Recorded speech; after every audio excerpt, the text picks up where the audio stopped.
Cinema మొదలయ్యేదాకా ఎప్పుడు మొదలవుతుందా అంటూ ఈగర్గా wait చేస్తుంటారు మూవీ లవర్స్. ఇక మొదలయ్యాక సినిమా కథ ఏమై ఉంటుందా, షూటింగ్ ఎక్కడ జరుగుతుందా అంటూ ఎక్కడ లేని ఆరాలు తీస్తుంటారు. కొందరైతే కథ, కాంబినేషన్ వగైరా అన్నీ వాళ్ళే డిసైడ్ చేస్తుంటారు. ఇక తాజాగా మొదలైన ఈ మోస్ట్ ఎవైటెడ్ మూవీ గురించి ఇప్పుడు ఎలాంటి గాసిప్స్ ని సర్క్యులేట్ చేస్తున్నారట సోషల్ మీడియా వారియర్స్.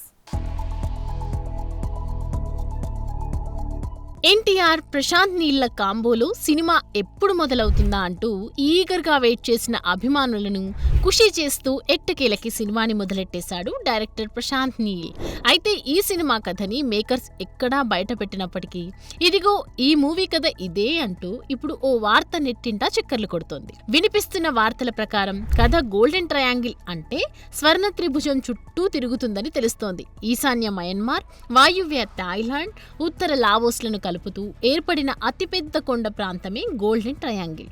ఒకప్పుడు అంటే 1950 ప్రాంతంలో నల్లమందు తయారీకి ప్రసిద్ధి చెందింది. 10-15 సంవత్సరాల క్రితం వరకు మాఫియా సామ్రాజ్యాలకు ఇది అడ్డాగా నిలిచింది. ఇక 1970 సమయంలో ఈ దందా వందల వేల కోట్ల వ్యాపారానికి ఎలా దారితీసిందో ఫిక్షనల్ గా ఎస్టాబ్లిష్ చేస్తూ వాటి మధ్య పుట్టిన నాయకుడిగా తారక్ పాత్రను డిజైన్ చేశాడట డైరెక్టర్ నీల్. ఇక మేకింగ్ పిక్ ఇదే అంటూ వదిలిన ఫోటోలో పాత అంబాసిడర్ కార్లు, సైకిళ్లని కథకి మ్యాచ్ చేసుకుంటూ ఈ సినిమా కథ ఇదే అంటూ కన్ఫర్మ్ చేసుకుంటున్నారు ఫ్యాన్స్. అక్కడ దశాబ్దాలుగా పాతుకుపోయిన మాదక ద్రవ్యాల బిజినెస్ ని సమూలంగా నాశనం చేసి తన వాళ్లను కాపాడుకునే లీడర్ గా జూనియర్ విశ్వరూపం చూపించబోతున్నాడని ఫ్యాన్స్ కథని కూడా వండేస్తున్నారు.